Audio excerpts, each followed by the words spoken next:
But I wanted to bring George Ciccariello-Maher into this conversation of Drexel University. You wrote immediately after the Las Vegas massacre, where this 64-year-old white man named Paddock had opened fire on concertgoers below, killing 59 of them.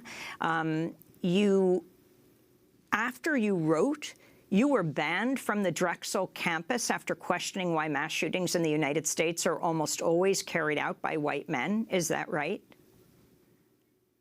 Yes, and to be clear, when I began to write about what had happened in Las Vegas, I was really writing about this broad question, right? And I think this is a question that we all need to grapple with. When you see these cases of sort of just shocking mass brutality, what is it that makes white men so prone to this kind of behavior, and what might be going on today in our country in which people are stoking a sort of victim complex among white men? What might be happening today to encourage this kind of behavior and to radicalize these kind of actions?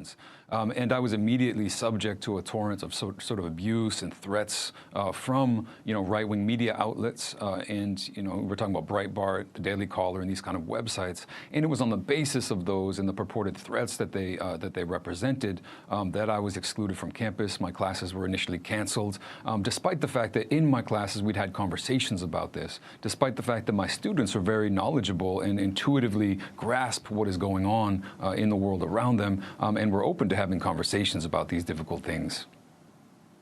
So your response to what happened on Sunday?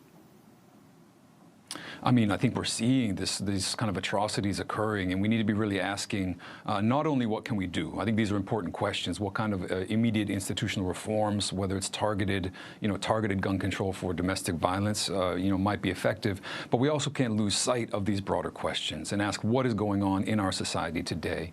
What is happening with regard to not only white people, but white men in particular? What is going on with regard to race and gender as they function together? And in this case in particular, again, we don't know all the facts, we don't know all the details, but we're talking about institutions that also serve as breeding grounds for violent behavior. We're talking about not only sexual assault in the military, but domestic abuse of those surrounding it and those outside of it. And we're talking about other institutions as well that you could bring into the picture, institutions like policing, in which domestic violence is absolutely rife and in which it's very difficult to keep weapons out of the hands of those domestic abusers.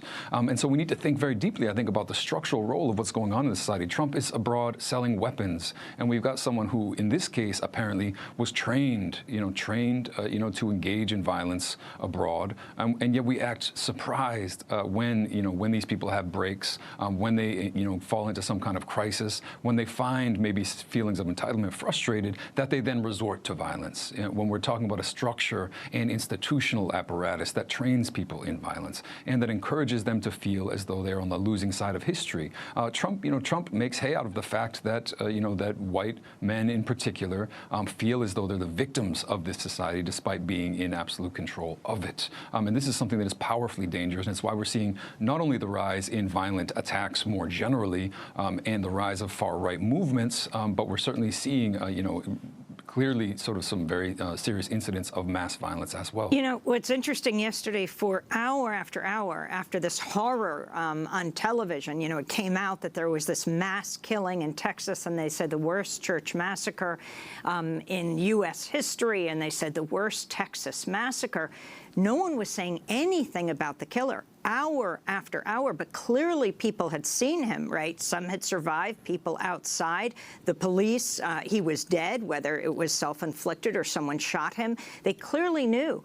And they were talking about, one, the tragedy, and two, not saying anything. And it only led us to believe it must be a white man who did this, because we would have known, I think, right away if the person was a person of color or certainly Muslim. We know that often before when it's a case where someone is a Muslim or a person of color, that's what they say immediately. Now it was just left hanging, and so you knew that this would be the case.